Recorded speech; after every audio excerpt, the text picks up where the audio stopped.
Today is the awakening ceremony for the village children's job classes, and people had incredibly high hopes for Errol since his mom was a high-class sword princess and his dad was an archmage, so he is bound to get something good. However, when it's his turn to be touched by the priest, instead of seeing visions of his job title, all he sees is the color white. The priest is stunned because this almost never happens, but in cases like this, it could only mean one thing. The priest announces that just like a disappointed college graduate in the job market, Errol is going to be chronically unemployed. Classes are blessings bestowed on an individual that allow you to specialize in a job and acquire skills to improve yourself, so it's a really big deal. His parents and sister spent all morning glazing the hell out of Errol because they thought you would receive a legendary class, so imagine how shocked they were to hear that he is due to be jobless. But regardless, they do still love their boy, so they start canceling their retirement plans and tell Errol that he can just mooch off of them and live in their basement for the rest of his life if he wants. However, Errol says he has no interest in becoming a basement dweller. Everyone seems to think he's going to become a bum since he's classless, but he honestly doesn't think it's a big deal. Sure, it would have been nice to have gotten a cool job that would make him strong immediately, but he has still been learning how to use a sword with his mom for years at this point, and the fact that she hasn't accidentally killed him with her overwhelming force yet must mean he has been getting better, so he's not discouraged. Even if it's going to take more work than usual to achieve the same results as others, he's willing to keep trying until he becomes just as strong as his parents. Errol's family members are all happy to see that he hasn't lost hope yet, so they start glazing him, saying he will definitely become famous in the future. And Errol appreciates it, but he really needs to get back to training, so he heads out into the fields by himself. There he hears the sound of swords clashing nearby, so he goes to check it out and spots two children from the village in the middle of a duel to test out their new sword classes. Soon enough, one of the boys notices Errol watching them from the corner over there, and they ask him what he's doing here since this isn't a place for a classless loser like him. Errol says there are no rules against him coming here to train, so he'd just like to practice in peace. But the kids seem really intent on establishing dominance over Errol, so they say they'll be nice and show him what a sword class wielder can do. The two of them begin sparring with one another again in front of Errol. He is kind of impressed. Don't get me wrong, their technique is laughable at best, but Errol does think it's intriguing how effective sword skills really are. The first skill anyone with a sword class receives is called Basic Swordsmanship, and it allows you to swing a sword decently well even if you've never held one in your life, which is clearly the case for these two. He thinks he might actually be able to get some good practice if he goes up against them, so he interrupts and says he'd like to have a duel with them. The kids are offended by the fact that Errol thinks he would stand a chance against them even though he's classless, so they'd agree to the match, but just to make sure, the first kid asks Errol if he has his divine protection. A divine protection is a blessing that everyone in this world is born with, and it basically creates a shield around your body to absorb damage up to a certain extent. Errol informs them that he does have a divine protection, and the boys are relieved to hear that since it means they don't have to worry about accidentally killing Errol during their duel. The first one steps up and charges at Errol, fully expecting to overwhelm him with his initial strike, but to his surprise, Errol is actually holding his ground really well. No matter what he does, he can't find a single weakness in Errol's technique to exploit. He signals for his friend to come over so they can jump Errol, but he sees it coming and jumps out of the way in time. Mostly because the second kid was yelling during his sneak attack. The swordsman class may have given them decent sword skills, but it can't do anything about plain old stupidity, so these two wouldn't be able to come up with a decent attack plan even if their lives depended on it. Either way, he thinks this is a great opportunity to challenge himself by fighting two opponents at once, so he charges towards them, but within seconds he has already knocked them out, and it wasn't as hard as he thought it would be. Any reasonable person would have admitted defeat here, but the boys say they haven't lost yet because, nah, that one didn't count. Just then, a red-haired child shows up, and he tells the two of them to stop whining because on a real battlefield, there are no second chances. Red hair seems to be pretty well known since the boy don't bother arguing with him, and as he walks up to Errol, he tells him that his skill with a sword is remarkable for a classless bum like him. But the only reason he won that match was because he was up against those weaklings, so now Red Hair wants to fight Errol to prove that he is superior. The boys inform Errol that Red Hair is the son of Captain Evans, the village's head guard, and Errol happens to know Evans since he used to show up at their house every so often to ask Errol's mom to help him hunt demons. But to be honest, Red Hair looks nothing like Evans, so Errol briefly considers calling him adopted, but he doesn't want to make him any angrier than he already is. Redhead is only doing this because he thinks his father is the greatest, but everyone else in the village says Errol's mom is stronger, which is true by the way, but Redhead can't accept that. He wants to make it clear that he isn't lazy like those two over there. He awakened his sword skills a year ago and has never skipped a single day of training, So even though he is young, he has already attained some intermediate level sword skills. He believes the skills of parents are inherited by their children, so he is here to prove once and for all that his dad is the best by beating Errol. But Errol calls him out on his BS, because none of what he said made any sense. He's obviously just angry that Errol's mom can beat up his dad, and he's trying to take it out on him, but Errol is always down for a good challenge, so he accepts the duel. The duel begins shortly after, and the two start clashing blades with incredible speed. The other two boys watch on from the sidelines, and they are astonished by the fact that Errol is able to keep up with an intermediate swordsman like Redhead. After fighting for a few minutes, Errol can tell that Redhead is a lot stronger than the other two, but his anger is clouding his judgment, so after one wide swing, Redhead is left completely open, and he plans to take full advantage of that. He closes the distance and aims for Redhead's neck, but at the last second, Redhead uses one of his skills to counter. Errol manages to block the initial strike, but the second slash hits him in the gut and sends him flying into a brick wall. Redhead is surprised that Errol actually managed to block one of the slashes at such close range, but he still got hit in the end, so it's Redhead's victory. Errol asks for an explanation, so Redhead tells him that what he just used was called Twin Blade, and it is an attack skill that allows him to perform 2 strikes in one swing. He admits that Errol is way better than he thought he would be, and he respects him for it, but there's no way someone who is classless like him would ever be able to defend against a sword skill like that. However, Errol takes that as a personal challenge and swears he will find a way to overcome it. A few days later, Errol's sister comes into his room to wake him up, but he really isn't much of a morning person, so he just ignores her and goes back to sleep. However, Astaire then threatens to kiss him if he doesn't wake up, and that's enough to get him out of bed. They both head to the kitchen to grab some breakfast, and Astaire is still trying to kiss Errol, but his mom doesn't seem to mind since it's not incest if you're not blood related. However, in this case, those two really are blood related, so this is definitely incest. Once everyone has had their meal, Astaire asks Errol if he plans to go to his special training session again today, and he confirms it, but she doesn't understand why he has been pushing himself so hard lately. She tells him he should take a break every once in a while, but Errol doesn't plan on resting until he has become the best, so once he's done with breakfast, he heads out to continue his training.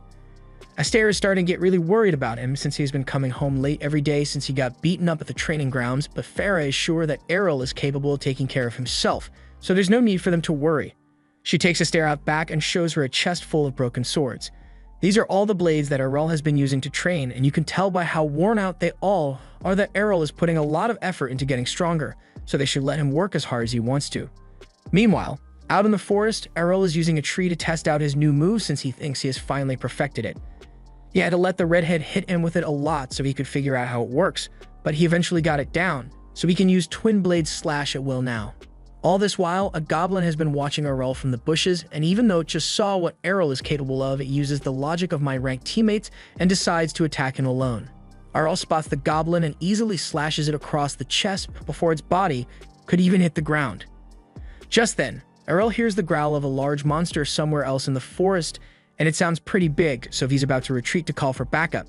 But just as he is about to leave, he hears the voice of a kid being attacked by the monster. He doesn't have time to call for help anymore since it might be too late to save the kid by the time he returns, so instead he charges forward to handle it himself. He eventually arrives at the spot where he heard the screaming, and he finds Redhead pinned up against a tree by a hobgoblin. He is severely injured, so Errol needs to save him, but he can't rush in carelessly since the hobgoblin is still a major threat. He patiently waits while the monster closes in on Redhead, and just as it's about to finish him off, Errol sees an opening, so he hits it with a twin-bladed slash, killing it instantly. Redhead is still badly injured, so Errol shares some of his standard issue holy water with him so he can recover. He feels a lot better now and thanks Errol for sharing his holy water, but now that that's out of the way, he demands to know how the hell Errol managed to do that. Twin and Slash is a complex move that can only be achieved by using a skill. Errol admits that it definitely is complex, but all he needed to do was figure out the patterns and timing, and he was able to replicate it pretty easily.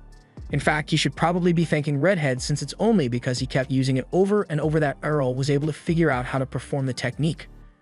Redhead can't believe it, but even if Errol was able to replicate the technique without his skill, he is still certain that his skill-based attack must be stronger, so he asks Errol to have another sparring match with him right here. The two face off against each other, and just as expected, Errol is able to match Redhead's twin slash. But not only that, he even goes a step further and throws in a third slash which catches Redhead off guard and knocked him off his feet.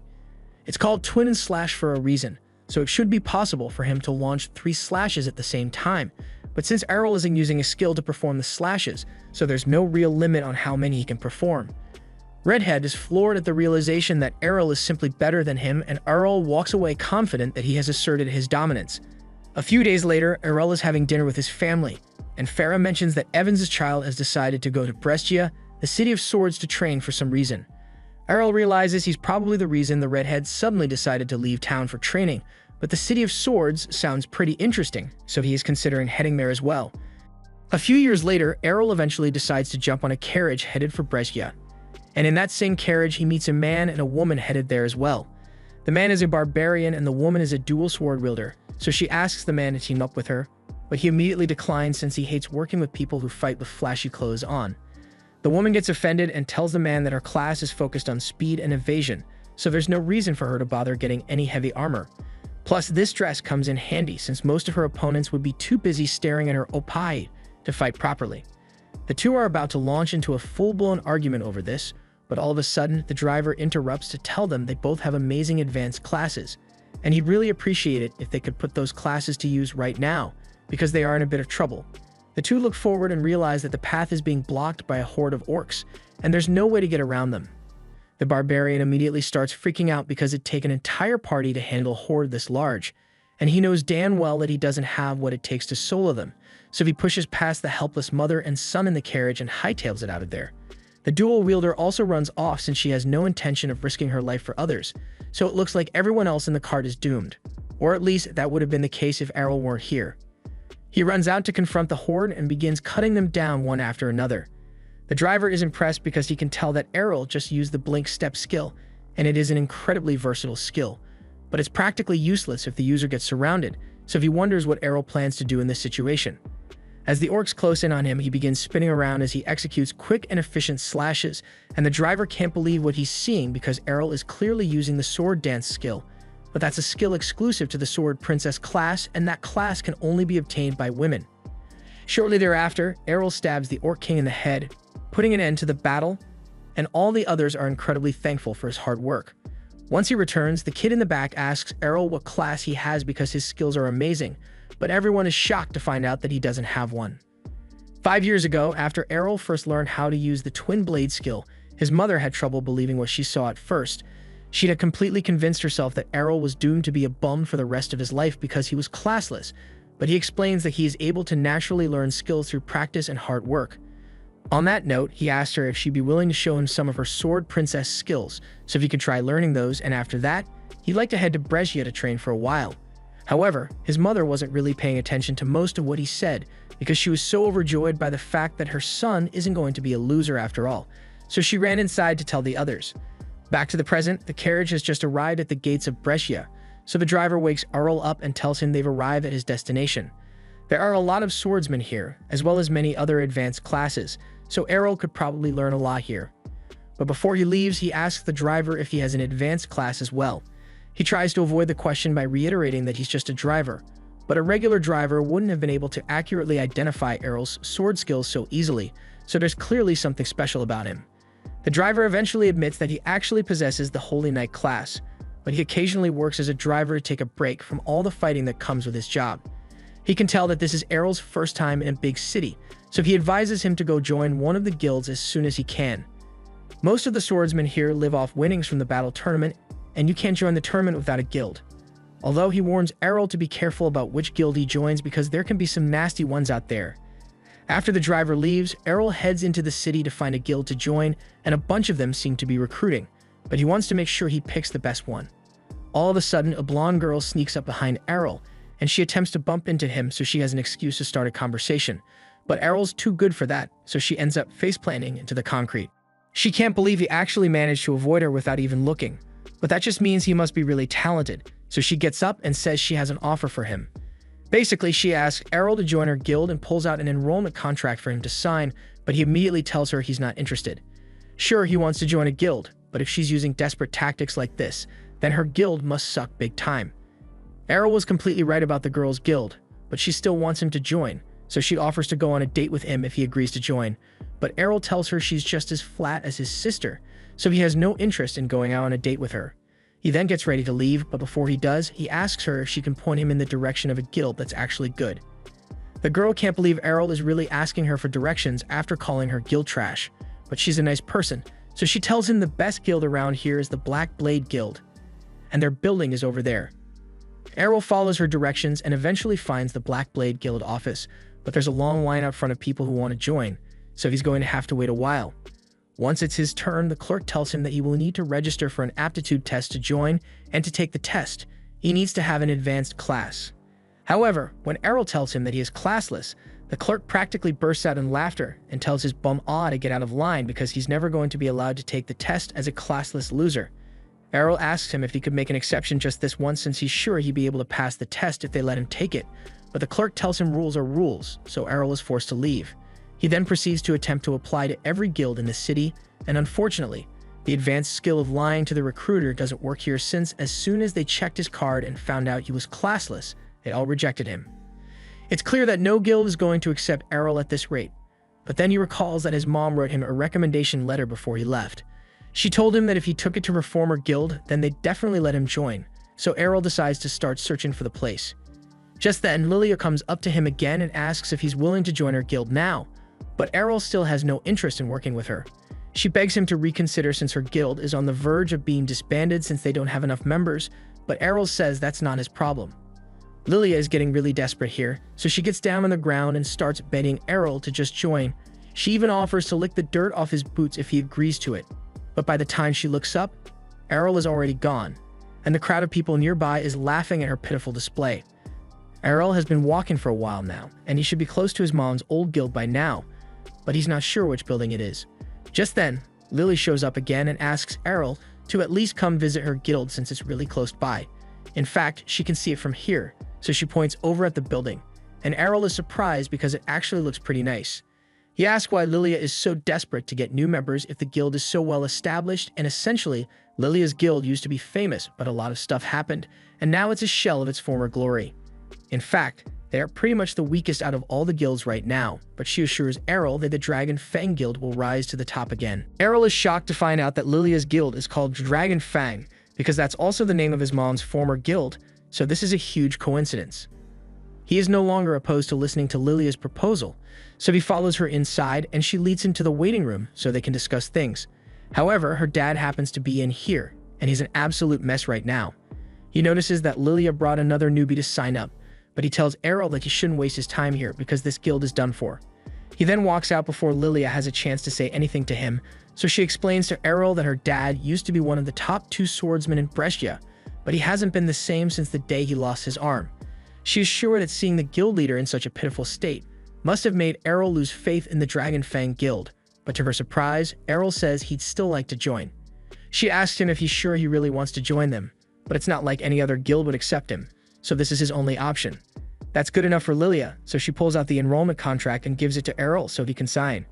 Once that's done, Errol is officially a member of the Dragon Fang Guild, but Lilia realizes that she never actually asked him what his class was, so she looks at the form Errol filled out and sees that he wrote classless down. At first, she thinks Errol must be joking, so she asks him to take this a little more seriously, but he tells her he is being dead serious and even shows her his ID as proof. Lilia goes silent after realizing that Errol really is classless, and then she proceeds to threaten to beat him up unless he rescinds his contract right now. Errol calmly asks her why, but it's common sense that no guild would want a classless nobody among their ranks. She was so happy to have finally found a new member for the guild, but if Errol really is classless, then he's going to be useless in the tournament. So what's she going to do?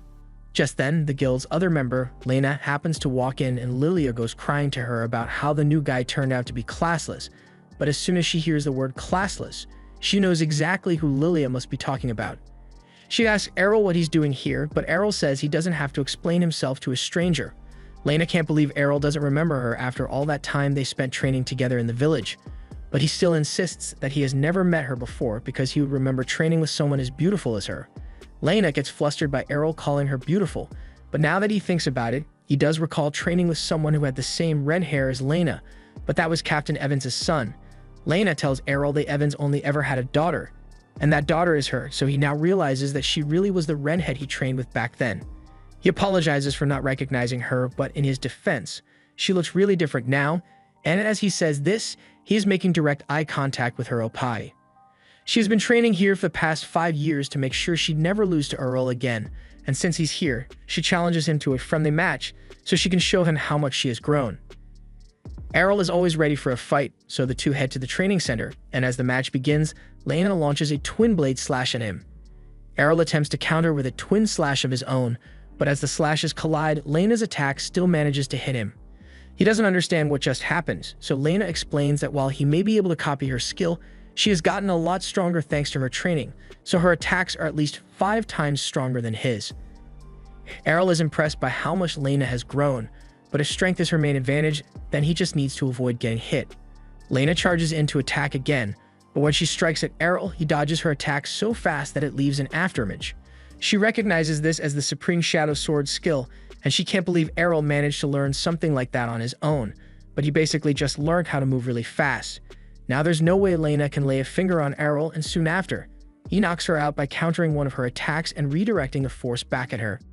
Errol is clearly the winner of the duel, and Lena tries to act like it doesn't bother her, but she starts bawling her eyes out as soon as she leaves the room because she can't believe Errol is still stronger than her after she spent 5 years training.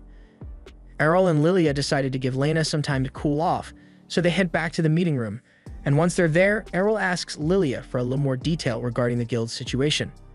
Long story short, she explains that their guild is in a lot of debt, and they need to win the next tournament to get enough money to pay it off, but at least 3 members are required to participate, which is why she was so desperate to get someone to join. Given the circumstances, Errol wonders why Lena chose to stick around this long, so Lilia explains that when Lena first arrived in the city, all the big guilds rejected her because they didn't want to have to train a kid, but Lilia's dad took her in spite of her age, and ever since then, she has been a loyal member of the guild. Anyway, regarding the guild's current situation, Errol doesn't think they need to worry too much since everything will be resolved as long as they win the tournament. Granted, they'll have to fight teams of 5 with a team of only 3, but he enjoys a good challenge. The next morning, Errol wakes up and meets with Lena and Lilia to discuss the next step for the guild, and now that everyone is here, Lilia announces that since Dragon Fang has finally acquired 3 members, they have enough people to participate in the team battle, so they will be entering the guild competition this weekend. She goes on to explain that the tournament is organized in one-on-one elimination rounds and each team is limited to a maximum of 5 members. Lena is a little worried since they'll be going in with only 3 members, but Lilia assures her that it shouldn't be too hard since she and Lena are both B rank, so as long as they don't get set up against an A ranker, they should be fine. This is the first time Errol is hearing of this ranking system, so Lilia gives him a quick rundown and explains that there are a total of 4 ranks detailing the strength of an individual swordsman. Out of the 500 swordsmen in Brescia, there are only around 20 who are classified as A rank, while Lena and Lilia fall in B rank. Errol isn't ranked yet, but since he was able to beat Lena, Lilia assumes he must be at least B rank as well, so as long as they don't get unlucky with the match placements, they have a decent shot at winning. Speaking of which, the match brackets should have been posted on the Colosseum's notice board by now, so Lilia says she's going to take a look at them right now. In the meantime, Lena gets up to go do some training until Lilia gets back, but before she could leave, Errol calls her back because he has a favor to ask. First of all, since she's a power bladesman, he asks if she has any other skills aside from simple brute strength, and she responds, telling him that she has a skill called Guts, which essentially makes her divine protection last longer than usual. Errol gives it some serious thought and comes to the conclusion that the Guts skill would be an incredible asset to him in battle, so he goes up to Lena and asks her to hit him over and over. Lena starts blushing and asks if they can try something a little more normal since she thinks Errol is asking to do something really kinky, but he says she's misunderstanding him. The reason he wants her to hit him is because he assumes the Guts skill is just an ability that raises your endurance, so the best way for him to reproduce it would be by learning to take hits without using his divine protection. Lena is shocked when she hears Errol's plan and calls him crazy because everyone knows skills are blessings from the goddess that are dependent on your class, but Errol reminds her that she has already seen him recreate the Twin Blade and Shadow skills, so who's to say he can't replicate the Guts skill as well? To prove it, he asks her to hand over her sword for a second, and she agrees to give it to him. But she doesn't understand what he intends to do with it, since this thing was custom made to be 5 times heavier than a regular sword, so there should be no way he could handle it without the brute strength skill. However, Errol proves her wrong by effortlessly unsheathing and swinging the blade around. She asks how he's doing that, so he explains that while the brute strength skill does make you stronger than normal, so does dedicated training, and Errol has been diligently working out for years now. Lena admits that she was wrong and agrees to help Errol with his training, but she warns him that if he wants her to hit him, then she won't be holding back, and she doesn't want to hear any complaining afterwards. A few minutes later, Lily comes running home with some terrible news. She just checked her tournament bracket, and of all the teams that they could have fought, the organizers set them up against the Black Blade Guild, and those guys have 8 A rankers on their team. Even so, Lilia still remains confident that she and the others will be able to come out on top, but now that she's done with her speech, she realizes that Lena has been beating Errol up for a while now. Lena defends herself and says he was the one who asked her to do this, and despite his severe injuries, Errol doesn't seem all that bothered, so he gets up and asks what's for lunch. The day of the guild competition finally comes around, and once the group arrives for their match, they overhear a pair nearby talking about how unlucky Dragon Fang was to be matched with Black Blade. They remember that Dragon Fang used to be one of the top guilds, but they aren't willing to risk their money on some underdogs, so they are betting it all on Black Blade. Lilia is offended that those guys think Dragon Fang is going to lose, so she starts heading over there to give them a piece of her mind, but Lena holds her back because it's not worth getting in trouble over.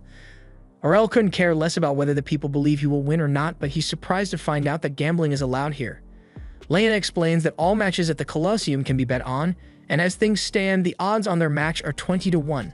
Lilia is mad because that means no one expects them to win, but she says this could be a great opportunity to make even more money. If they don't win, their guild will be screwed either way, so she decided to take out another loan using their building as collateral so she could bet on their match. And Errol now understands how the guild got into so much debt in the first place.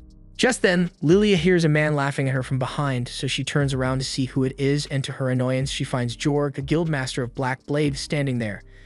She asks him what he wants, so Jorg tells her he's just here to wish them luck since he hates seeing how his former rival guild has fallen on rough times. He even heard that they were desperate enough to accept a classless loser as a member. Lilia tells him that's none of his business, but Jorg says he went through a lot of trouble to make sure their guilds would be facing each other in the tournament, so of course he'd want to know who Dragon Fang has on its roster. Lilia can't believe Jorg rigged the matches just so he could fight Dragon Fang, but he says he's actually doing them a favor since going up against a popular guild like Black Blade has garnered a lot of attention for them. So they stand a chance of earning a lot of money if they win. But that's only if they manage to pull off a miraculous victory against Black Blade's A rankers. A little while later, it's time for today's main event, so Errol and the others walk out into the arena. They take a look at the list of combatants for Black Blade, and Errol is surprised that the guildmaster didn't join in since he seemed personally invested in crushing them in this match. He wonders if Jorg might be taking it easy on them, but Lilia and Lena point out that Black Blade's lineup is full of their strongest A rankers, so it's going to be an insanely tough battle. Upon hearing that, Errol gets excited since it means he will get a chance to see a lot of new skills. But Lilia reminds him that the fate of Dragon Fang is hanging in the balance here, so he had better take this seriously. Once the match officially begins, the announcer introduces Black Blade's first combatant, the fencer Gio. But when she begins introducing Dragon Fang's fighter, she pauses for a second, because according to the roster, she's supposed to introduce someone named Errol who is classless, but that can't be right. The crowd begins to murmur amongst themselves because they can't believe a classless loser actually decided to join the tournament, and Gio feels personally insulted by the fact that he has to fight a weakling like Errol. As soon as the match begins, Gio uses Blink Dash to close the distance and stab Errol through the chest, but to his surprise, that turned out to be an afterimage from Errol's shadow skill. He isn't sure how Errol is able to use such a skill when he is classless, but he adapts quickly and begins thinking of a strategy to deal with the afterimages. However, he made a fatal miscalculation because he had thought Errol was limited to only 3 afterimages, and after he had taken out 3 of the clones, he let his guard down, allowing the real Errol to swoop in and deal a finishing blow. Gio falls to the ground unconscious, and the crowd goes wild at the unexpected turn of events. Both Lilia and Lena had faith that Errol would win, but Lena never could have expected that he wins so easily, and everyone in the crowd is just as surprised. But Errol, on the other hand, is far more concerned by the fact that he wasn't able to figure out how Gio's thrust skill works while he was fighting him, so he's going to have to work on it later. Errol's next match is against a dual swordsman, and as the boy charges at him, Errol easily blocks the initial strike and counters with a twin blade slash that knocks him off his feet in one fell swoop, earning him yet another victory. The third competitor he has to go up against is a barbarian, and since Errol has only fought swordsmen up to this point, he tries surprising him with a kick, but he was nowhere near fast enough to catch Errol off guard, so he blink dashes behind the barbarian and slashes him across the neck to end the match. Lena can barely believe that Errol really just eliminated the third A-ranked fighter all by himself, but Lilia is really excited because if they are lucky, Errol might be able to win all 5 matches on his own. Lena tells Lilia that it sounds like she doesn't want to have to fight in the tournament at all, and it sounds like that because it's true. She knows damn well that if she were in Errol's position, she would have been defeated in less than a minute. There's no way she could handle a one-on-one fight with an A ranker, which is why she's focusing all of her energy on cheering for Errol like her life depends on it. In Errol's next match, he's up against a shield bearer and he's having a hard time breaking through this guy's defenses, but he is still outpacing him. The shield bearer is angry because he thinks Errol has been lying about being classless, since there's no way he could have beaten the other three so easily without a class. Errol says his victories have been a result of his tremendous effort, but the shield bearer thinks that sounds stupid because everyone knows effort can never overcome the power of classes. However, Errol points out that if what he said was true, then he wouldn't be getting his ass handed to him by a teenager. The shield bearer charges at Errol and tries to use his shield bash skill to knock him over, but he sees it coming and counters with a kick, knocking the shield right out of the shield bearer's hand. The shield bearer is freaked out because he says he recognizes that kick, and Errol tells him that it's probably because he copied it from the barbarian he fought in the last round, although he still hasn't quite gotten the hang of it. So while he's talking, he adjusts his footing and attempts another kick, striking the shield bearer in the side. The shield bearer doesn't understand how this is possible, since there's no way he should be able to casually learn a skill like that. Errol admits that there are some skills that are really complex, and those take a lot of practice to master, but for some of the more basic ones, he can learn them after simply seeing someone use them. To demonstrate, he walks over to the shield on the ground and picks it up before knocking the shield bearer out with his very own shield bash attack. This is now his fourth victory, and it's clear that Errol is incredibly strong, but the crowd is starting to doubt that he is really classless. They all think he is faking it, so they start yelling for Errol to be disqualified. However, due to all the outrage, the organizers decide to take the liberty of contacting the Guild Association to get a copy of Errol's original class assessment. The announcer asks Errol if he is okay with her sharing his personal information with the crowd, and he says he's fine with it if it will get everyone to calm down. She then proceeds to display Errol's assessment card for all to see, and plain as day, it says Errol is classless, so everyone agrees that he isn't faking it.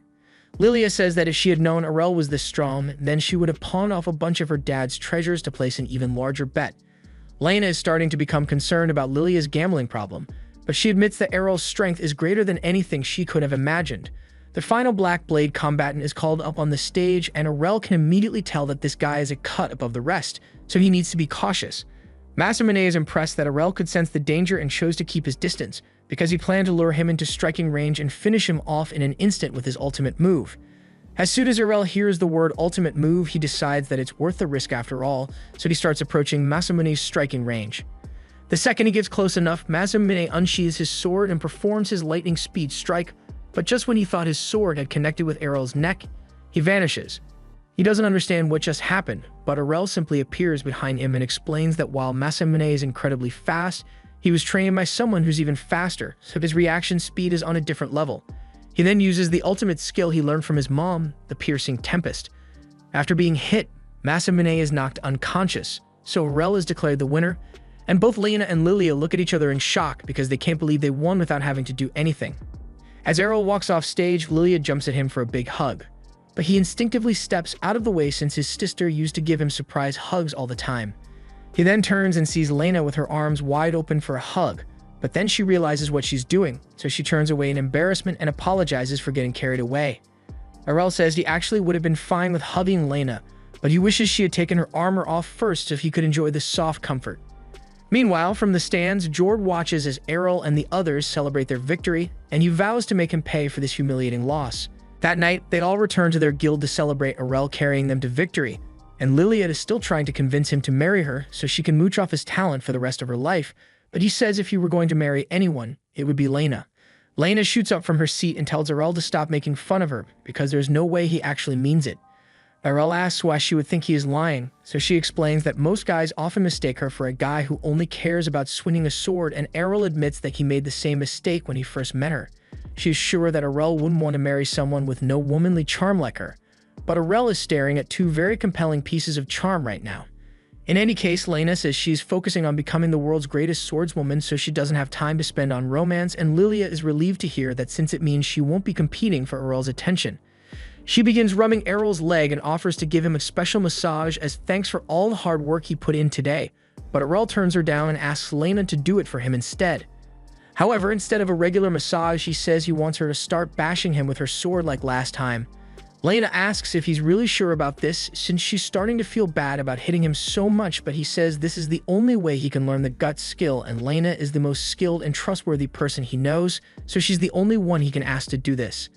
Just then, Lilia's dad comes downstairs to see what all the commotion is, and at first he thinks Lena is taking her frustration out on Errol because they lost this afternoon's tournament, but to his surprise, Lilia tells him they actually won their match against Black Blade and she made enough money to cover their debt and keep the guild operational. Her dad can't believe it and asks if Black Blade made a mistake and sent a bunch of rookies to fight them, but she informs him that they actually sent out their strongest fighters and Aurel still managed to beat them all on his own. Lilia's dad is in shock because he didn't think Aurel would be so strong, but he refuses to show even a hint of optimism and says it's only a matter of time before he ditches them for a better guild.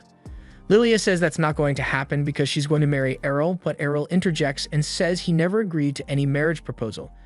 Lilia's dad continues talking about how it is pointless to try and save the guild, but Aurel is getting sick of all the negativity, so he tells Lilia's dad to shut up because at least Lilia is trying to do something with her life, unlike her sorry excuse for a father. He's always so busy bitching about the fact that he only has one arm now. The last time Errol checked, you only need one hand to hold a sword. That last statement gets Lilia's dad riled up, so he grabs Aurel by the collar and tells him he doesn't know what he's talking about since all the dual swordsman skills he once had are practically useless with only one blade. But as someone who had to learn to fight with absolutely zero skills, Errol tells him to just get good already. Lilia's dad has no comeback for that, so he lets Errol go and storms out of the training hall. Lilia apologizes for her father's behavior and she thanks Aurel for standing up to him because she thinks his words might have gotten through to Rod a bit. Lena hopes it will encourage him to start training again since she knows he is an amazing person at heart, and Errol says he would love to see Rod training since there are a lot of skills he would want to learn from a dual swordsman. Since Errol seems really interested in learning new skills, Lilia suggests taking a trip down to the dungeon beneath the city. She says it's a place full of traps and swarming with monsters, so Aurel is excited to check it out and Lena wants to go too since she needs to get some real battle experience under her belt in preparation for the Sword God tournament. Errol asks her what the Sword God tournament is supposed to be, so she explains that it's similar to the tournament they just fought in. But this one determines the strongest swordsman in the entire city, so it's a really big deal. Lilia assumes Aurel will want to participate, so she takes out a form and tells him to sign on the dotted line, but Aurel takes one look at it and rips the papers up because Lilia was trying to trick him into signing a marriage certificate. Lilia tries to play it off as a harmless prank, but Aurel isn't letting that slide, so he puts her in a headlock and refuses to let her go until she apologizes. Meanwhile, a woman in a dark robe has been spying on them through a crystal ball on Jorg's orders because he is holding a grudge. He soon comes over to ask if she has figured out where they are heading, so she informs him that they are apparently going to the dungeon soon, and Jorg thinks this is perfect, since no one would suspect him if an unfortunate accident were to occur while the kids are in there. The next morning, Lilia sneaks into Aurel's room in a nightgown in an attempt to seduce him, but Aurel has dealt with this from his sister enough times to sense when someone is invading his personal space, so he wakes up and grabs Lilia by the head as hard as he can. Lilia starts begging for mercy, so Errol lets her go, but he's not taking any chances, so he grabs the bedsheets and ties her to his bed frame. He then heads over to Lena's room to ask her for help talking some sense into Lilia. He knocks on the door and he hears Lena tell him to come in, but when he enters, he finds her fast asleep in bed. It turns out that she's a heavy sleep talker and she's imagining Errol's voice as her father's, and she looks really cute right now, so he plays along and pats her on the head. Later that day, the group heads over to the dungeon, and Aurel is surprised that this is what it looks like since he was expecting more of a cave-like entrance. He's also shocked that there are so many people here, but Lena explains that it's because the Sword God tournament is approaching and everyone wants to practice as much as possible before the big day. Once they arrive inside, Lilia shows Aurel the teleportation circle and explains that it allows people to instantly teleport to any floor they have been to before. However, since Aurel has never been in the dungeon, he's going to have to work his way down from floor 1, but Lilia tells him he doesn't need to worry because she will show him the quickest way to get down to the lower floors. And while she's doing that, Lena can go do whatever she wants somewhere else. Lena says she wants to come as well, but Lilia says there's no need for Aurel to have 2 guides, so it would be an inefficient use of her time. She then starts leading Aurel over to the entrance, but then she mentions how excited she is to have fun with Errol once they are alone, so he immediately stops and tells Lena that he wants her to come too. Later on, the group faces their first real challenge, living armor. Aurel charges in first and clashes swords with one of the armor sets, and he's impressed by how fast it is for armor, but he's still way faster, so he is easily able to cut its head off.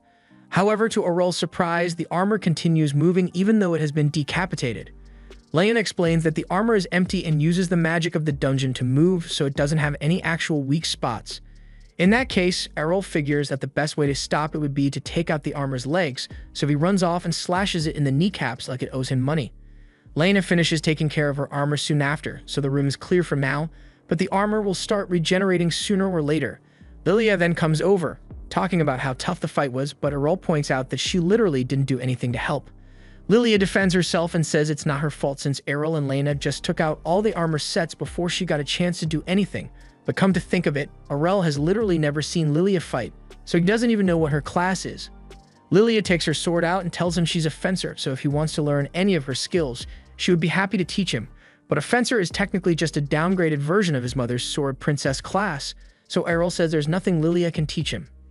The group starts heading to the room's exit, but all of a sudden they run into a boy who looks severely injured. He tells them that he fell into a trap after entering a new room, and his teammates are still stuck there, so he needs help rescuing them. Lena immediately agrees to help him, but Lilia tells her to hold on for a moment. However, not because she thinks the guy is suspicious, it's because she wants to get paid first. She has a motto of never doing things for free, so she tells the guy to cough up some dough if he wants them to save his friends, and he reluctantly gives in to her demands, so Lilia is now completely on board with helping him. However, while the others are okay with it, Errol thinks this whole thing is sketchy because he seems awfully mobile for someone with so much blood on him. Lilia brushes it off and says not everyone is as strong as Errol, so the guy probably just took a few unlucky hits while he was escaping. Errol still has his suspicions, since if he had lost as much blood as this guy, he wouldn't be able to stand, much less walk, so he is certain the guy's injuries are fake. He's not sure what kind of trap the guy is planning, but he thinks it'll be a good challenge, so he decides to just go along with it. The guy leads them to the entrance of a secret room, and they find a pool of blood in the middle, but no sign of the boy's missing friends. Lena wonders if they are too late, but Lilia is much more concerned about the random coin she spots on the ground, so she rushes to pick it up, inadvertently activating a teleportation circle. The guy begins laughing because his job here is done since he has successfully led the group into the trap, but he failed to realize he was also standing inside the circle, so he gets caught in the trap as well. A moment later, the group finds themselves on a different floor, and neither Lena nor Lilia recognizes this place, so this must be one of the deeper floors. They then hear the guy who tricked them saying it's not fair that he got caught in the trap too, and Lilia is about to give him a beatdown as payback, but she accidentally kicks her coin out into the middle of the room, causing a metal knight to appear. The guy looks terrified and explains that he was paid to trick them into a teleportation trap that would send them to the bottom of a dungeon where they'd have to face a sword god. And that night, over there is the sword god in question. Lilia and Lena think the guy is bluffing since sword god classes are only a myth, but a moment later, the knight unsheathes its sword and launches a slash that nearly takes the guy's head clean off. The knight then targets Errol and knocks him into a wall with a lot of force, but thanks to all his endurance training with Lena, Errol is able to withstand it with minimal damage. He then strikes back at the knight, but it uses an advanced version of Dash Divine Step to back away. Errol is certain that this is a real sword god, but rather than being worried, he sees this as a good opportunity to go all out and test all his skills. He then uses Divine Step to close the distance and clash swords with the knight, but the knight activates a Divine Presence ability in retaliation. This ability normally restricts the movements of everyone in the area, but Errol is unaffected because he spent a lot of time training with his mom to learn how to counter it. At the time, he could barely stay on his feet, but now he is able to jump out of the way of the knight's attack and dice it to pieces with his infinite break slash. Now that the battle is over, Errol drinks some holy water to recover, and while he is resting, Lena and Lilia ask him how he knew about the sword god skills when even they had never seen it before. He explains that he learned it from his mom, and while she usually limits herself to the moveset of a sword princess, she's actually a sword god. That sounds hard to believe, but Lena knows Errol wouldn't lie about something like that, so she believes him. However, she doesn't understand why his mom would pretend to be a sword princess in the first place. He says his mom just didn't want all the attention that would come with it, so she kept that part a secret.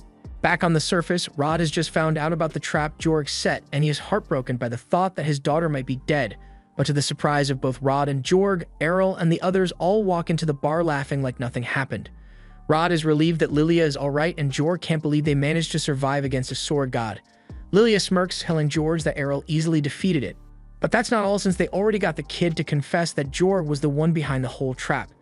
Jorg begins panicking a little over the fact that he was caught, but then he remembers that there are no laws in the dungeon, so he can be arrested for any crimes committed in there. He confidently walks out, telling them there's nothing they can do about it, but as soon as he gets home, he starts trashing his room because he can't believe a kid like Aurel is so much better than him. All of a sudden, a sword in his room starts talking to him, and it promises to help him achieve his goal if he sets it free. The next day, Lilia and Lena are sitting in the lounge, and Lilia looks really worried because the preliminary pairings for the tournament have been posted, and she just found out she's going to have to go up against Aurel, so there's no way she's making it to the finals now. Aurel tells her not to feel too bad about it, since her chances of winning the tournament at her skill level were already pretty slim. But that doesn't make her feel any better. Fortunately for Lena, she's not in Aurel's section of the preliminaries, but she's still going to have to face a lot of tough opponents, so she needs to do her best if she wants to make it past the preliminaries this year.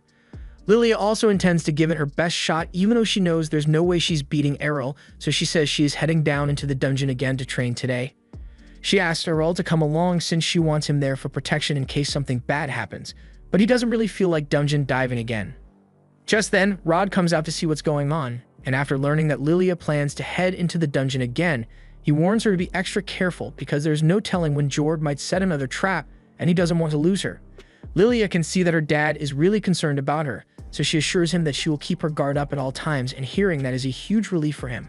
Aurel is surprised by Rod's sudden behavioral change, but after nearly losing his daughter to Jorg's cruelty, he realized that he can't let himself remain a weakling just because he lost an arm, so he has decided to begin training again. Sometime later, the day of the Sword God Cup preliminaries finally arrives, and a huge crowd has gathered to see all the swordsmen and women face each other. Lilia ended up losing her first match against a random guy despite all her training, and she is really upset about it. Aurel tries to comfort her by saying her failure was inevitable, so there's no need to beat herself up about it, but again, that doesn't make her feel better in the slightest. Aurel has won all his fights up till now, so the next match for this bracket will be the finals, and while Lilia is aware of how strong he is, she warns him to keep his guard up because the woman he will be facing has a lot of unique skills. Aurel wonders what Lilia means by unique skills since he thought he had seen pretty much all the skills from the dungeon. However, Lilia explains that so far, Aurel has only encountered swordsmanship skills, but that woman has the magic swordsman class, meaning she can enchant her blade with magic as she fights. Aurel is surprised that there are no rules against using magic since this is meant to be a swordmanship tournament, but then again, it doesn't really bother him. He walks out onto the stage, and the first thing the girl says is that being a magic swordsman is allowed by the tournament, so she doesn't want to hear any excuses about magic being against the rules after she wins, and Aurel says he's always ready to face a good challenge. The match begins, and the girl begins spamming fireballs, forcing Aurel to jump around the ring to evade them all. He tries charging at her so he can strike the girl up close, but she parries the attack and proceeds to launch another fireball at point-blank range to force Aurel to back off. By this point, Aurel has gotten a solid feel for what the girl is capable of, and he admits that it must be pretty convenient to be able to attack at both long and short ranges like that. But at the end of the day, he says her skill level is only mid-tier because she hasn't truly mastered either magic or her swordsmanship. She's just spamming attacks. The girl gets offended and tells Aurel he won't be saying that once she uses her ultimate technique on him. The girl then uses magic to engulf her sword in fire, and this gets Aurel's attention since it's a rare sight. She begins launching waves of fire at Aurel, and he is truly impressed because the erratic movements of the flames make it difficult to tell where the attacks are coming from. He tells her it is bound to be a spectacular skill when she masters it, but as of now, it's still so basic that he barely needs to move to deflect the flames. If the girl's swordsmanship were at least as good as Lilia's, then he might have actually had trouble dealing with the flame sword skill, but she just came here hoping to beat the competition with sheer firepower, so it won't take much to beat her. The girl grows enraged and says there's no way she could be defeated by a classless loser, but in the next moment, Aurel uses Twin Blade Slash to put out her sword's fire, and he then dashes forward to knock her out. With this, Aurel has been declared the winner of this section of the preliminaries, but the only thing on his mind right now is whether there's some special training he can do to learn how to use magic as well. A few days later, Lilia wakes her dad up from a nap and tells him it's time for Aurel's match in the Sword God Cup, but Rod says he's not going. Lilia starts pulling his arm and begging him to get up because their guild already has registered seats, but he absolutely refuses to attend the tournament. Lilia asks him if it's because he's worried he might run into Jord there, but he says that's not it. He explains that a few days ago he started training again and it made him realize how rusty he had gotten.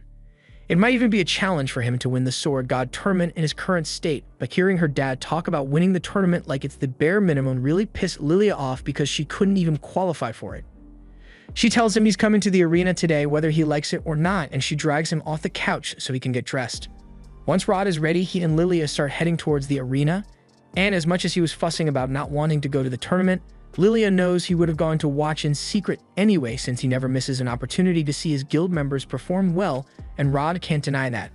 Meanwhile, over in the arena, Lena is fidgeting in her seat because she's really nervous about her match. Aurel eventually pops up and asks her if something is wrong since he has never seen her so anxious before, but Lilia says she can't help it because this is the biggest tournament in the city, and to make matters worse, she won't find out who her opponent is until the start of her match, so there's no telling what kind of fighter she'll be up against. Just then, the announcer informs everyone that the first match of the day will be between last year's winner, George the Sword Emperor, and Aurel. Aurel is surprised that he's going to be fighting Jorg first, but he's always ready for a good fight, so he heads out to confront Jorg. However, as Jorg steps out into the arena, everyone is shocked to discover that he somehow found a way to make himself even uglier than he was before. And Aurel can sense some sinister energy coming off of him. Rod and Lilia are in the stands, and Lilia wonders why Jorg looks like a monster now, but her dad can tell that something is seriously wrong here. Just then, he notices the sword in Jorg's hand, so he yells for Aurel to stay away from him at all costs because that blade has a powerful demon sealed within it. The demon is surprised because it didn't think anyone would be able to recognize the sword so quickly, and it's clear that it has already taken full control of Jorg's body. The legend says the blade that the sword god used to kill the demon was cursed with a grudge, so the soul of that demon now resides within it, but that sword was supposed to be sealed within the royal vault, so Rod doesn't understand how Jorg could have gotten his hands on it. The demon says it was only a matter of time before some ignorant idiot came looking for power and set it free, and that idiot was Jorg, so now the demon, Durgelda, plans to wreak havoc on the world. Though I have no idea why he chose to patiently wait for the tournament to start before making his appearance if he just wants to destroy the world. Lena can't believe Durgelda is really here, since she learned in history class that this demon was summoned by an evil deity in ancient times to burn the world down, but everyone just thought it was a myth. Everyone begins to panic once they realize this isn't a joke, so they all start running out of the arena, and Durgelda is loving all the shrieks of pure terror. However, before anyone could make it out of the stadium, Durg cast a barrier, trapping them all inside.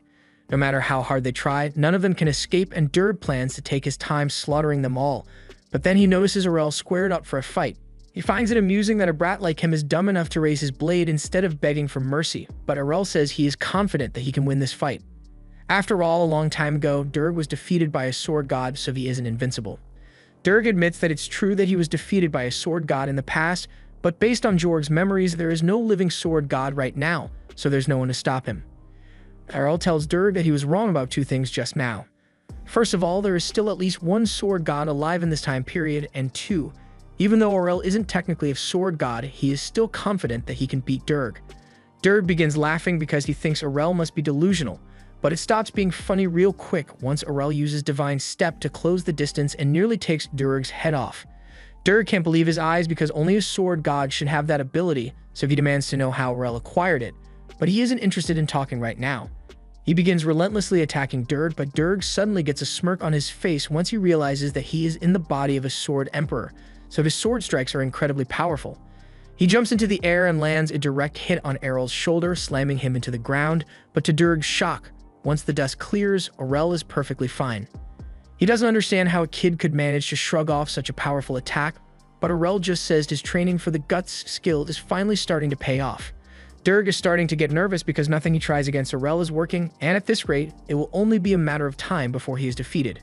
Soon after, Aurel uses the Infinite Break skill to attack Durg hundreds of times in a single second, and it is way too much for him to handle, so he is eventually overwhelmed and Aurel stands victorious. Jorg's body is completely out of protection, and he is confident that Durg shouldn't be able to attack anymore, so he starts walking away. Meanwhile, Durg is internally saying every curse word in the book because he doesn't want to be sealed away again, but he knows there's no way he can beat Aurel. He comes to the conclusion that the best course of action here would be to get as far away from Aurel as possible, but to do that, he needs to find a new host whose body will be strong enough to escape. He briefly considers going for Lena, but Aurel is too close to her, so instead he decides to target Rod.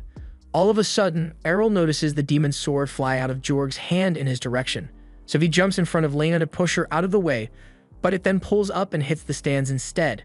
By the time the smoke clears, Lilia is alright, but Durg is now holding the sword to her neck with Rod's body, and he demands that Aurel let him go or else his wife will be killed. Aurel bluntly replies that he never married Lilia, but Durg thinks he is bluffing because he has access to Rod's memories, and he can clearly remember all the times Lilia told Rod that she was going to make Aurel her husband. Aurel suddenly doesn't feel like saving Lilia anymore, so he gets ready to attack anyway, but Lena tells him to stop because Lilia is still their friend. Aurel tells her there's no real reason to worry since he doesn't think Durg would be able to hurt Lilia in the first place, and Durg takes this as a challenge, so he prepares to slice Lilia's throat to prove how heartless he is, but for some reason his arms won't move. Rod is still conscious inside his body, and there's no way he would just stand by and watch as his daughter is murdered with his own hands, so he begins fighting to evict Durg from his body. Durg desperately offers to grant Rod the power to reclaim his former glory if he relinquishes his body, and had this happened a few days ago, Rod might have fallen for the temptation, but thanks to Aurel, he now knows that anything is possible with enough hard work, so he doesn't need Durg's power. Rod regains control of his body and chucks the sword towards Aurel, who then proceeds to slice it to pieces, destroying Durg for good. But if breaking the sword is enough to get rid of him, then why the hell did anyone think it was a good idea to keep it around in the first place? Later on, back at the guild, Rod has regained his passion for swordsmanship. And with all the publicity Aurel brought to their guild, there are a lot of new applicants for him to train. As he is brutally beating them down, he yells that they need to stop relying on their skills so much and learn to defend themselves. But the students all beg him to have mercy because they can't take much more of this. Meanwhile, one of the students is hiding behind a wall nearby when Lilia happens to spot him. She asks why he's slacking off here when he and the others are supposed to be training, but he tells her Rod is way too intense, so he needed a break. Lilia admits that her dad has become a lot more passionate about his swordsmanship since he met Aurel, and speaking of Aurel, the boy asks where he is since he hasn't shown up all day. Lilia informs him that Aurel actually quit the guild recently and Lena's gone too since she went chasing after Aurel. Lilia has been holding herself together so far, but she suddenly breaks out in tears because she doesn't think it's fair that Aurel left her behind. As for Aurel, right now he's on his way back to his hometown, and the driver is surprised to learn that Aurel was able to win the Sword God Cup during his short stay in the city. He asks if he's sure he wants to leave so suddenly at the height of his fame, but Aurel says there's nothing more for him to learn there, so there would be no point in hanging around any longer. Besides, he has been meaning to return home so he can finally test his skills because with everything he has learned, he might actually be able to defeat his mother. Back in Aurel's hometown, his mother is busy picking some flowers in the garden, so he tries sneaking up on her, but she suddenly calls him out without even looking in his direction. She says she's glad to see him again, and she can tell that he has grown a lot stronger since she couldn't sense his presence until he was within a few meters. Aurel bluntly informs her that he won the Sword God Cup, and his mom is excited to hear that because she did the same when she was a kid. However, just as Aurel is about to ask her for a duel to test his strength, she decides to establish her superiority and dashes in front of Aurel so fast that he couldn't react at all. His mom is just messing around, but if she had been holding a sword instead of a flower, he could have been in real trouble, and that's exactly why he wants to train with her again. She says she wouldn't mind sparring with him, but if they did so now, they would definitely end up destroying the house, so she invites Aurel to come to the training grounds behind the mountain, and he happily agrees. Once they arrive, Farah tells him she's excited to see how strong her son has grown and then immediately lunges at him with another divine step attack. However, after seeing her do it once, Aurel has figured out how to react to it. So he raises his sword in time and blocks her strike. He then leaps into the air and performs a combination of divine slash and twin blade slash, but Farah is able to block all the attacks before they hit her. She's impressed that Aurel was able to come up with a way to combine two skills, and Aurel asks her what skill she used to block his attack since he had never seen it before, but she tells him she wasn't using a skill. Watching her, Aurel learned not to rely too much on special skills all the time, as she was just swinging her sword normally to counter. Meanwhile, back in town, the people suddenly hear a lot of loud noises coming from the forest, and they are all frightened because they are worried it might be a powerful monster, but it's just Aurel and Farah going all out. Farah attempts to use Divine Presence to slow Aurel down, but he has already mastered that skill, so it has no effect on him anymore. Farah is impressed by how far Aurel has come, so she says she is going to pull out the big guns now, and Aurel says he's going to do the same, so they both rush forward and hit each other with infinite break. Meanwhile, Lena has just returned home as well, but there's no one around and she wonders if it might have something to do with those loud noises she heard earlier. But that doesn't matter to her because she just wants to see Aurel again. She knocks on his front door to see if he is home, but to her surprise, a little girl opens the door. She assumes this must be Aurel's little sister, so she asks her if Aurel is around, but the girl takes one look at Lena's abundant chest and she gets jealous, so she calls Lena a cow and tries to slam the door. Lena doesn't understand why the girl keeps calling her a cow, but she holds the door open and tries explaining that she just wants to talk to Aurel. However, the girl refuses to listen and tells her Aurel would never want anything to do with a cow like her. Just then, Errol and Farah return, and Farah tells Errol's sister to stop being rude to their guest. The girl is excited to see Errol again and runs into his arms, but she wonders why he and Farah look so beat up. Farah explains that she and Errol had a match and went a little overboard. Errol's sister asks who won, so Farah tells her Errol came out on top, and Lena is amazed to hear that since Farah is a sword god. However, Errol says the only reason he ended up winning was because Farah isn't in top form anymore since she stopped training seriously years ago, so he doesn't want to let this victory get to his head. Farah tells Errol not to say it like that since it makes her sound like an old lady, but he tells her she's still way too pretty to be an old lady. They'd all head inside and sit down at the table to talk, and Farah would like to ask about all the adventures Errol had in the Sword City, but she's much more interested in hearing about how Errol and Lena met since she loves romance stories. Errol explains that he and Lena lived together while he was in the Sword City, and Farah's face lights up with excitement after hearing that, but Lena clarifies that they were just members of the same guild, so there was no inappropriate behavior between them. Errol asks Lena why she came to visit him all of a sudden, and she says she wanted to ask him why he suddenly abandoned the guild like that. Errol is confused because he's sure he submitted an official resignation letter behind before leaving, so it's not like he left without giving the guild notice, but that's not what Lena is talking about. She tells him he could have at least said goodbye in person before leaving, but Errol didn't put much thought into it. Farah interrupts and says she's glad Errol has a friend who cares about him enough to come all this way just to visit, but Lena tells her this is actually her hometown too, so she would have come back anyway. And checking on Errol wasn't the only reason she wanted to come here, so she turns to Farah and asks if she would be willing to accept her as a disciple. Farah wasn't expecting to hear a request like that, but before she could give Lena an answer, someone suddenly walks in the front door, and she recognizes the voice as that of Evans. Evans enters the room looking for Farah, and he tells her he needs her help with an emergency because there was a terrifying sound coming from behind the mountain a little while ago, and they need to prepare in case it's a monster. Farah and Errol immediately realize that they are the reason for the panic, but Farah knows she would get scolded if she told him the truth, so she lies and tells him she has already defeated the monster. Evans doesn't really question it since he is just relieved that the village is safe, and now that he has calmed down, he notices that Lena is here and asks her when she got back. Farah didn't recognize Lena at first since she looks a lot different from how she was as a kid, but now that she looks closely, Lena does look a lot like Evans' late wife. Evans asks why Lena is at Farah's house, so Farah explains that Lena just asked to learn everything there is to know about being a good wife for Errol.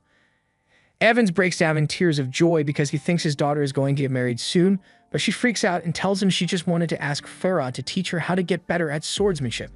Farah insists that there will be time for both swordsmanship and wife lessons, but when Lena turns to Evans to ask him to talk some sense into Farah, to her surprise, he seems like he's all for it.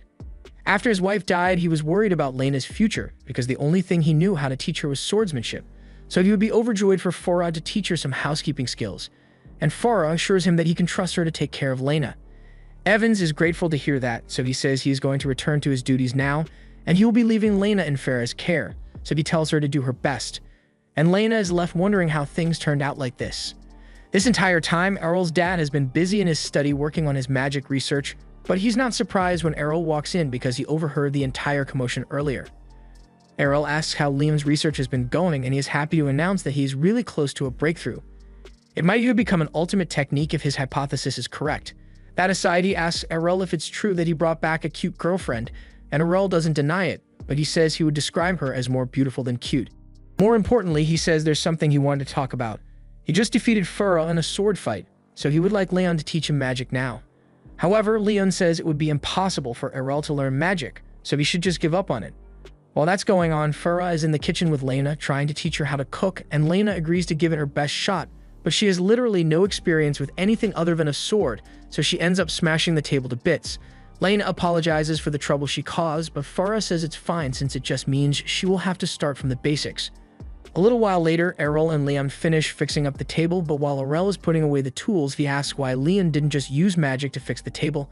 Leon says Farah likes it when he does things by hand, but since Errol wants to see him use some magic, he picks up Mira's broken mug and casts a rebuild spell on it to put it back together. While he and Errol are putting the materials away, he tells Errol that he really shouldn't get his hopes up when it comes to magic. He has proven that even someone born with no class could learn to use a sword, but using magic requires you to have a large mana pool, and that's not something training can improve.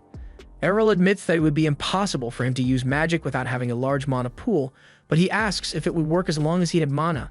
Leon says he could probably learn spells even without a mage class as long as he has mana, but he doesn't think it's likely that Aurel has magic in his body, since if he did, he would have accidentally cast at least some form of magic by now. However, Aurel says he is sure he has magic in his body because back in the Sword City, while he was training with Lena, he was burning through a lot of the guild's holy water, so Lilia went into storage and found a bunch of mystery potions for Aurel to use instead. Lena told Aurel not to drink it since those might be poisonous, but he thought drinking poison might give him a poison-resistant skill, so he did it anyway. In the end, he said it turned out not to be poisonous, and he definitely felt it restored something in his body other than divine protection, so he believes it was mana. If what Aurel says is true, then his dad believes he might really be able to learn magic, so he agrees to teach him. He asks Aurel if he can still feel the sensation of mana inside his body, and after he confirms it, Leon asks him to try moving it around and condensing it into one point.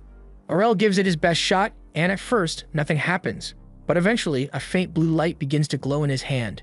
His father is ecstatic when he sees this because while the light may be small, it is proof that Aurel indeed possesses mana, even if it's only a small amount. Aurel begins feeling lightheaded because that little light apparently used up all the mana he had in his body, and his dad tells him he is going to have to work to increase the size of his mana pool before he can cast any spells, but working hard is what Aurel does best, so he should be able to do it in no time. The next day, Aurel heads to the item shop and dumps a pile of gold coins on the counter because he wants to buy all the mana potions they have in stock, and from then on he kept emptying and refilling his mana pool to increase its size. 6 months later, Aurel's mana pool has grown enough to allow him to maintain a ball of mana, and his dad congratulates him on a job well done. But there's still a lot of work to do because Aurel's current mana is only equivalent to that of a 10-year-old. He hands Aurel a piece of paper with magic text written on it, and he explains that normally with a mage class, the Magiscript for a particular spell would just pop into your head, but since Aurel doesn't have any skills, he's going to need to memorize the Magiscript for every spell he wants to cast. It's going to be difficult, so Leon suggests that Aurel could get some help learning the basics in the City of Magic, but he would need to train his mana to get to the baseline needed for entry first. This was the end of episode 6. Subscribe to not miss the next part.